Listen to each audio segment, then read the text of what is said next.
नमस्कार विद्यार्थी मित्रो, मी प्राध्यापक डॉक्टर एस.एम. कांबळे, भूगोल विभाग प्रमुख, कला वाणिज्य आणि विज्ञान महाविद्यालय पलूस, BA भाग 2 मधील भूगोल विभागातील सर्व विद्यार्थ्यांचं स्वागत.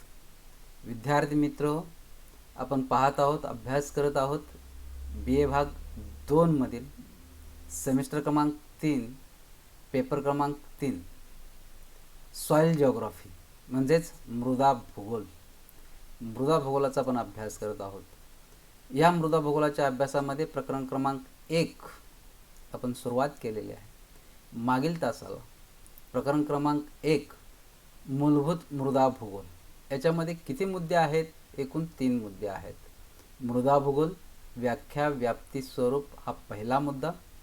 दुसरा मृदा भूगोल व मृदाशास्त्र यांच्यातील सहसंबंध दुसरा मुद्दा. तिसरा मुद्दा मृदा भूगोलाचे महत्त्व. या 3 मुद्द्यांच्या आधारे मूलभूत मृदा भूगोल हे प्रकरण क्रमांक 1 मध्ये आपण अभ्यास करणार आहोत. विद्यार्थी मित्र, मागील तासाला आपण मृदा भूगोल म्हणजे काय हे पाहण्याच्या अगोदर मृदा म्हणजे काय हे आपण पाहिलं. विशेषतः ते इंट्रोडक्शन म्हणा, प्रस्तावना म्हणा, की आपण जो विषय अभ्यासतो त्या विषयाचा थोडंफार भूतकाळ आपल्याला माहीत असणं गरजेचं आहे किंवा त्याविषयीची थोडीशी कल्पना आपल्याला माहीत असणं आवश्यक आहे. त्यासाठी आपण काय पाहिलं की मृदा म्हणजे काय, माती म्हणजे काय, जमीन म्हणजे काय याचा थोडक्यात आपण परामर्श घेतला. विद्यार्थी मित्र, आता आपण काय करणार आहोत? आजच्या तासामध्ये मृदा भूगोल म्हणजे काय किंवा मृदा भूगोलाच्या व्याख्या काय आहेत ते आपण अभ्यासणार आहोत. खऱ्या अर्थानं आजपासून अभ्यासक्रमाला सुरुवात होते. मृदा भूगोलाच्या व्याख्या. विद्यार्थी मित्र, मृदा भूगोल म्हणजे आपल्याला समजलं किंवा थोडक्यात आला असेल की मातीच्या संदर्भातला अभ्यास करणारा हा एक विषय आहे. परंतु वेगवेगळ्या तज्ज्ञांनी, वेगवेगळ्या भूगोलशास्त्रज्ञांनी मृदा भूगोलाच्या व्याख्या केलेल्या आहेत. काय व्याख्या आहेत त्या? पहिली व्याख्या पहा. मृदेसंबंधी त्याच्या विविध बाजूंचे अध्ययन करणारे शास्त्र म्हणजे मृदा भूगोल. पहा, मृदेसंबंधी म्हणजे माती संबंधी त्याच्या विविध बाजूंचे, विविध बाजू म्हणजे काय की त्याच्या कडा नव्हेत.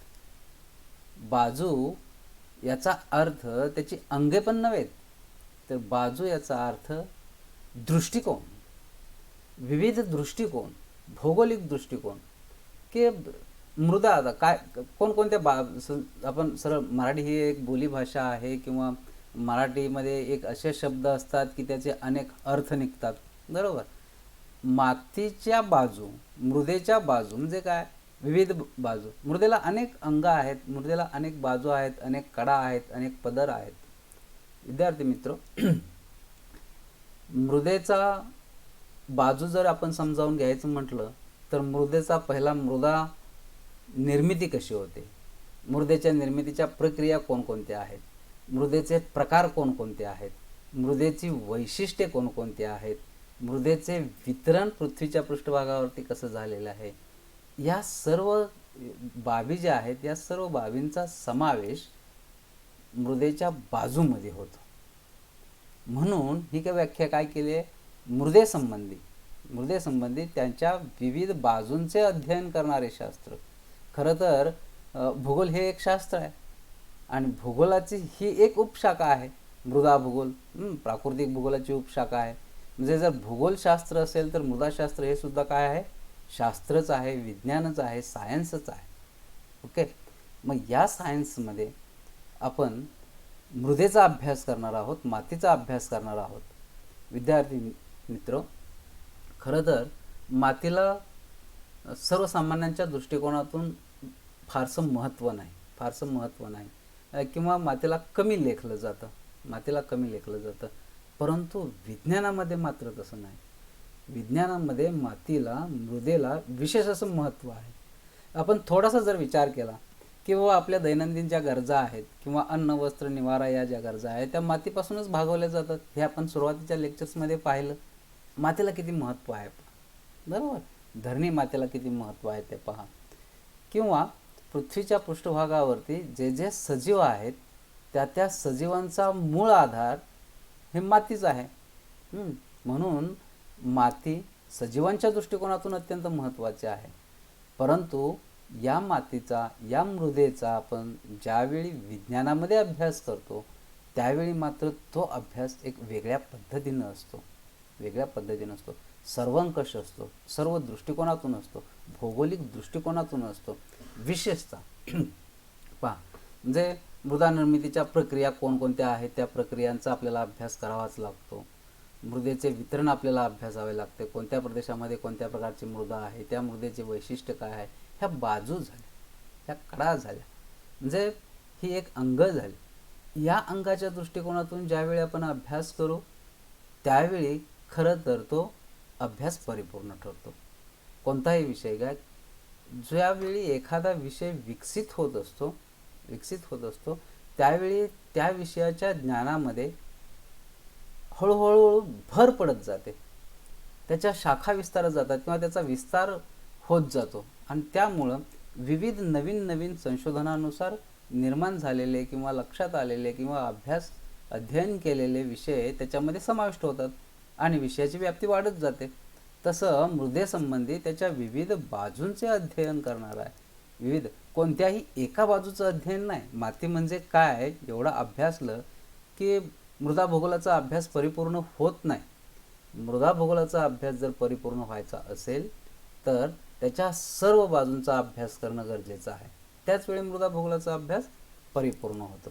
ओके, दुसरी व्याख्या पहा काय आहे की मृदा निर्मितीची प्रक्रिया, मृदेवर परिणाम करणारे घटक, मृदा प्रकार व त्यांचे वितरण, गुणधर्म, मृदेचे महत्त्व, मृदेचे धूप, त्याची कारणे व उपाय आणि मृदा संवर्धन इत्यादींचा अभ्यास ज्या शास्त्रात होतो त्यास मृदा भूगोल असे म्हणतात.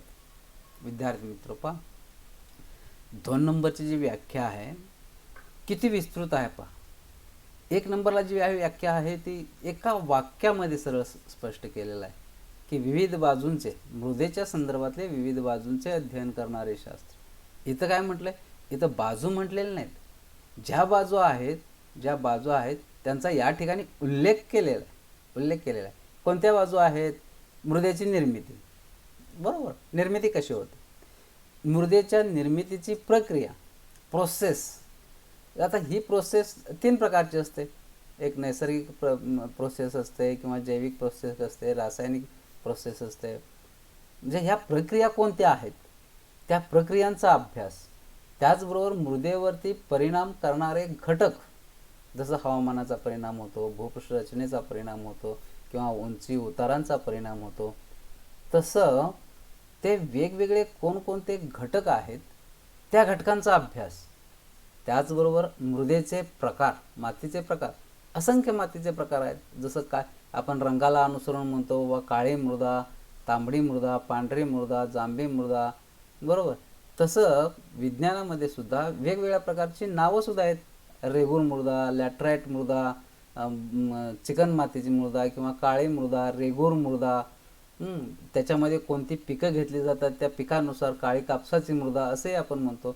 याच्याबरोबर दलदलयुक्त मृदा आहे, खडकाळ मृदा आहे किंवा वालुकामय मृदा आहे. असंख्य प्रकार आहेत. प्रदेश बदलला की मृदेचे प्रकार बदलतात. त्या मृदा प्रकारांचा अभ्यास नुसता कसा अभ्यास आहे, तो वितरणात्मक अभ्यास आहे. वितरण म्हणजे पृथ्वीच्या पृष्ठभागावरती काळी मृदा कोणत्या प्रदेशामध्ये आढळते, तांबडी मृदा कोणत्या प्रदेशामध्ये आढळते, जांभी मृदा कोणत्या प्रदेशामध्ये आढळते, वालुकामय मृदा कोणत्या प्रदेशामध्ये आढळते. संपूर्ण जगाच्या पाठीवरती मृदेचे असंख्य प्रकार आहेत. ते प्रकार कोणकोणत्या प्रदेशामध्ये अस्तित्वात आहेत त्यांचा आपल्याला अभ्यास करावा लागतो. त्याचबरोबर मृदेचे गुणधर्म. आता पहा, मृदा हा एक घटक असला तरी त्याचे प्रकार वेगळे आहेत. ओके, ज्यावेळी मृदेचे प्रकार वेगळे आहेत त्यावेळी प्रत्येक प्रकाराचे गुणधर्म हे सुद्धा वेगळे असतात. ओके, समजलं की प्रत्येक मृदा प्रकाराचे गुणधर्म वेगळे. मृदा प्रकार बदलला की मृदेचे गुणधर्म बदलतात. विद्यार्थी हे लक्षात घ्या. दुसरं, महत्त्व.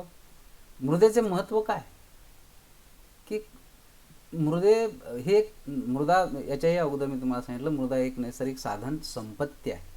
ती एक संपत्ती आहे, मौल्यवान संपत्ती आहे नैसर्गिक घटकामध्ये. मग तिचं महत्त्व काय आहे? प्रत्येक संपत्तीचं महत्त्व आहे, प्रत्येक संपत्तीचं महत्त्व आहे.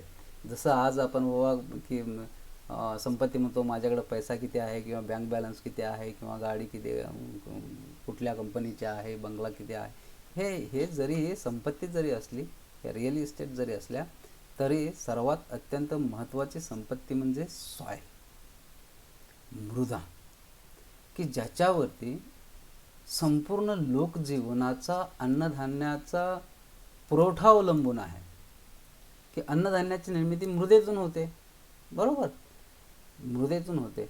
मग जर मृदा चांगली असेल तर अन्नधान्याचं उत्पादन जास्त, अन्नधान्याचं उत्पादन जास्त की लोकांच्या अन्नाची किंवा लोकांची अन्नाची गरज सहज भागू शकते. म्हणून मृदेला महत्त्व आहे. याच्याही पेक्षा वेगळं महत्त्व आहे, वेगवेगळ्या दृष्टिकोनातून महत्त्व आहे, वेगवेगळ्या उद्योगधंद्यातून महत्त्व आहे. की वेगवेगळ्या प्रदेशामध्ये वेगवेगळ्या प्रकारची शेती विकसित झालेली आढळते, त्या शेतीवरती आधारित असणारे उद्योगधंदे त्या ठिकाणी विकसित झालेले आढळतात. रस्ते, लोहमार्ग किंवा दळणवळणाच्या सोयी त्याला अनुसरून विकसित झालेल्या आढळतात. रोजगाराच्या संधी उपलब्ध होतात. त्याचबरोबर इतर प्रादेशिक विकासही झालेला आपल्याला पाहावयास मिळतो. अगदी थोडक्यात मी तुम्हाला सांगेन की ज्या ठिकाणी मृदा चांगली त्या ठिकाणी शेतीचा विकास जास्त, ज्या ठिकाणी शेतीचा विकास जास्त त्या ठिकाणी उद्योगधंद्यांचा विकास जास्त, जेथे उद्योगधंद्यांचा विकास जास्त त्या ठिकाणी दळणवळण मार्गांचा विकास जास्त. हे हे हे एक साखळी आहे, समजून घ्या. एक साखळी आहे, एक चेन आहे की मृदा जिथं चांगली तिथं शेतीचा विकास, शेतीचा विकास तिथं सुजलाम सुफलाम. हे सरळ सरळ गणित आहे. म्हणून मृदेला महत्त्व आहे. मग ते मृदेचं महत्त्व अभ्यासलं जातं. याचबरोबर मृदेची धूप ही एक साधन संपत्ती आहे. धूप म्हणजे काय की मृदेचा ऱ्हास, किंवा जर एखादी सुपीक जमीन असेल आणि ती जर हळूहळू नापीक होत असेल किंवा तिच्यातला कस, तिची उत्पादकता जर कमी होत असेल तर त्याला आपण मृदाची धूप म्हणतो. मग ही धूप म्हणजे काय? मृदेचा ऱ्हास का कमी होतो, मृदेची अवनती का होते, त्याची कारणे कोणती आहेत, आणि मग मृदा ही निसर्गातील एक अत्यंत महत्त्वाचा घटक आहे. तर तिची धूप, तिची नासधूस किंवा तिचं अवनती जर होत असेल तर ती आपण थांबवली पाहिजे. मग ती थांबवण्यासाठी त्याच्यावरती उपाय कोणते आहेत? ह्याचबरोबर मृदेचं संवर्धन केलं पाहिजे, म्हणजे जतन केलं पाहिजे. मृदेचा विकास, मृदेचा कस हा वाढत गेला पाहिजे, तो कमी होता कामा नये. बऱ्याच वेळा कसं होतं विद्यार्थी मित्र, की ज्यावेळी एखाद्या घटकाचा आपण ज्यावेळी जास्तीत जास्त वापर करतो त्यावेळी काही कालानंतर ती वस्तू निरुपयोगी होते. का तर अतिरेकी वापरामुळं. जसं की आपली कपडे आहेत बाबा, आपण नवीन कपडे शिवले, नवीन कपडे आपण किती वर्ष वापरतो? 1 वर्ष, बरोबर. 1 वर्षानंतर त्याचा आता कलर कमी होतो, फाटतात, जीर्ण होतात, बरोबर. मग पुन्हा आपण ती जुनी कपडे वापरत नाही, फेकून देतो. तसं माती आपण वर्षानुवर्ष, पिढ्यानपिढ्या वापरतोय, त्याचा वापर करतोय, त्याच्यातून आपण काय करतोय? उत्पादन घेतोय. पण हे उत्पादन घेत असताना त्या मातीचं जे आरोग्य आहे ते आरोग्य आपण कधी विचारात घेणार आहोत की नाही? किंवा ते भूगोलाच्या अभ्यासामध्ये घेतलं जातं. मातीचं आरोग्य, मृदेचं आरोग्य, हेल्थ ऑफ सॉईल. तर मग या दृष्टिकोनातून मृदेचं आरोग्य टिकविण्यासाठी किंवा चांगलं राखण्यासाठी काय काय उपाययोजना आहेत, आपल्याला काय काय करता येईल, संवर्धनामध्ये त्या गोष्टी येतात. त्या सर्वांचा अभ्यास ज्या शास्त्रामध्ये केला जातो त्या शास्त्राला मृदाशास्त्र असे म्हणतात, मृदा भूगोल असे म्हणतात. म्हणजे एवढ्या विस्तृत प्रमाणामध्ये ही केलेली व्याख्या आपल्याला पाहावयास मिळते. म्हणजे याच्यामध्ये कोणता भाग सोडलेला नाही, बरोबर. वरती एका वाक्यामध्ये म्हटलंय बाजूंचे अध्ययन, मृदेच्या बाजूंचे अध्ययन, पण इथं मात्र काय केलंय की सगळ्या बाजूंचा उल्लेख केलेला आपल्याला पाहावयास मिळतो. म्हणजे अगदी निर्मितीपासून ते संवर्धनापर्यंत, म्हणजे सुरुवातीपासून एंडपर्यंत, ज्याला आपण म्हणतो स्टार्ट टू एंड, तसं इथं सर्व बाजू याच्यामध्ये या वाक्यामध्ये अंतर्भूत असलेले आपल्याला पाहावयास मिळतात. त्यानंतर आपण तिसरी व्याख्या पाहू.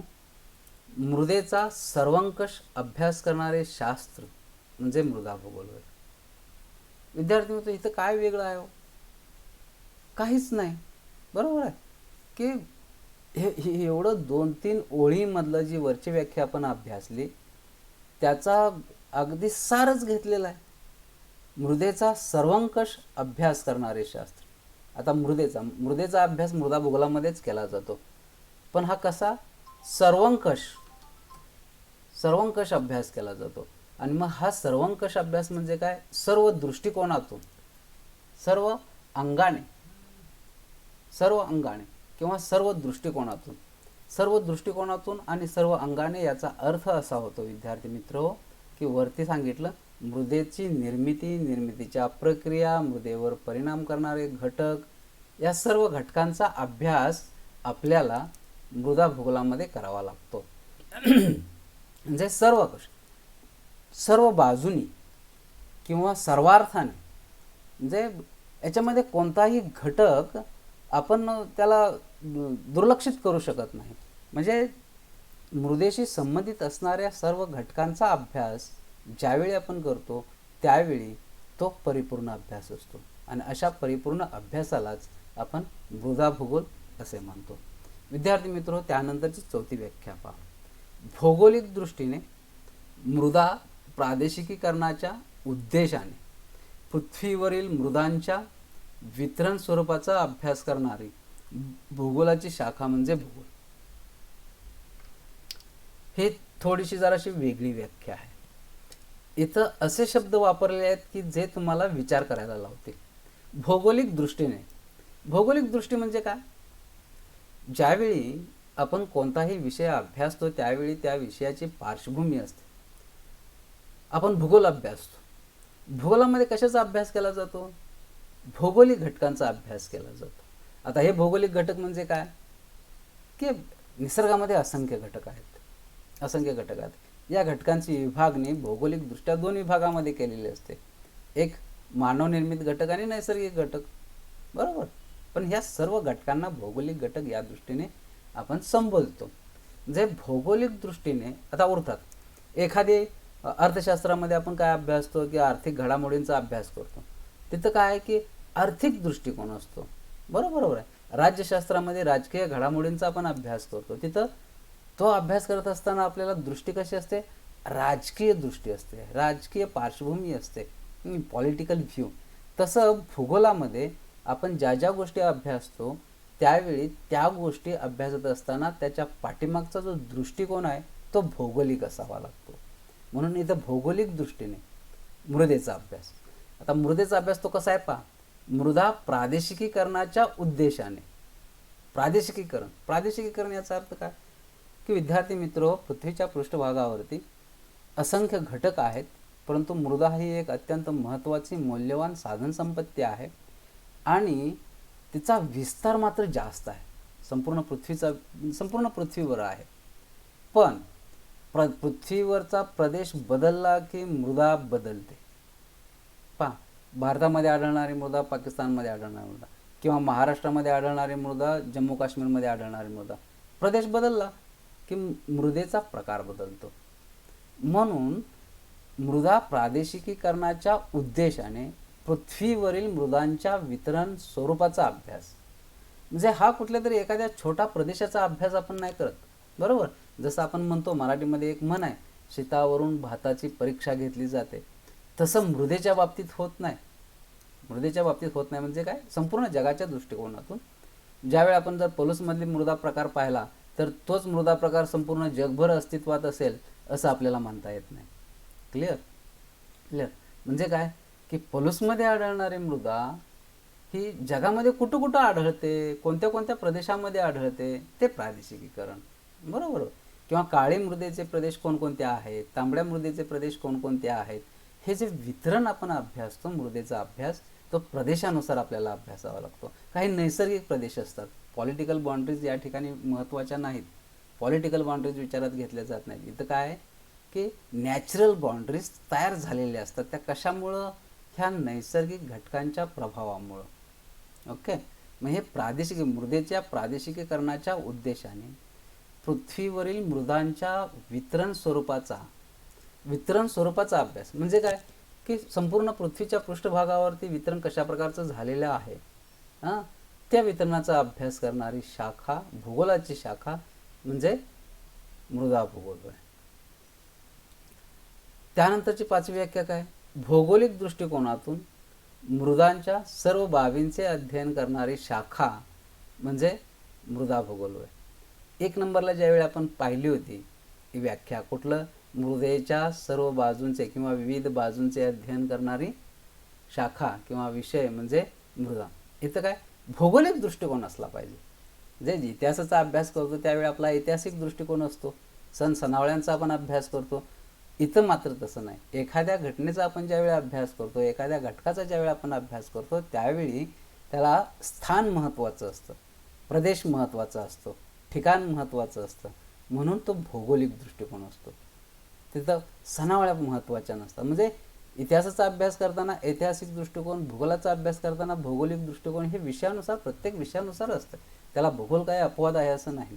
म्हणून भौगोलिक दृष्टिकोनातून मृदेच्या सर्व बाबींचे अध्ययन करणारी शाखा म्हणजे मृदा भूगोल आहे. आता इथंही बघा, सर्व बाबींचे म्हणजेच काय, मृदेची निर्मिती आली, निर्मितीच्या प्रक्रिया आल्या, त्याचबरोबर मृदेचे वितरण आले, प्रकार आला, गुणधर्म आला, मृदेची धूप आली, धुपीची कारणं आली, त्याच्यावरती उपाय आले, मृदा संवर्धन, ह्या सर्व बाबी म्हणजेच मृदेच्या सर्व अंग, मृदेच्या सर्व बाजू यांचं अध्ययन, यांचा अभ्यास करणारी शास्त्र किंवा विषय म्हणजे मृदा भूगोल होय. याच्यानंतरचं काय, 6वी पहा, मृदेचे प्रकार व त्याच्या वितरणाचा अभ्यास करणारे शास्त्र म्हणजे मृदा भूगोल होय. मृदेचे प्रकार, मृदेचे प्रकार विद्यार्थी मित्र असंख्य आहेत, असंख्य मृदेचे प्रकार आहेत. ते प्रकार वेगवेगळ्या आधारावरती काढलेले आहेत. जसं मी तुम्हाला रंगाचा उल्लेख केला, किंवा तांबडी मृदा, काळी मृदा, पांढरी मृदा, पिवळसर मृदा, करडी मृदा.